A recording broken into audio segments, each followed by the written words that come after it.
SRF માં currently અગર આપણે જોઈએ તો પુલબેક ચાલી રહ્યો છે, જે રિસેન્ટલી આપણે 1.5-2 મહિનાથી એક રેલી જોઈ હતી. કરન્ટલી આની અંદર એક પુલબેક છે, એટલે અત્યારના વેટ એન્ડ વોચ રહેશે.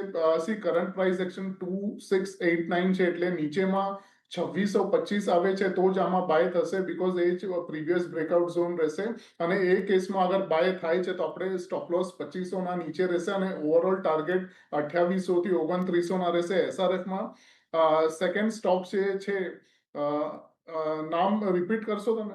BHEL. BHEL sir. BHEL માં ભારત હેવી ઇલેક્ટ્રિકલ્સમાં કરન્ટલી એક મોટો મૂવ ઓલરેડી આપણે વિટનેસ કર્યો છે, એટલે આની અંદર એટલીસ્ટ નેક્સ્ટ 1-2 મહિના સુધી એન્ટ્રી કરવાની પોસિબિલિટી મને નથી લાગતી, બીકોઝ જે રીતે સ્ટ્રક્ચર બન્યું છે એ રીતે હજી પણ એક ડીપ કરેક્શન આમાં જોવા મળી શકે છે, તો આને અવોઇડ કરશું એઝ ઓફ નાઉ. તો આ બે કાઉન્ટરમાંથી BHEL અવોઇડ કરો. SRFમાં તમે ખરીદારી કરીને ચાલી શકો છો. 2500નો સ્ટોપ લોસ, 2900 સુધીના ટાર્ગેટ અહીંયા SRF બતાવી શકે છે અને 2625ની આસપાસ ખરીદારીનો વ્યૂ બની રહ્યો છે.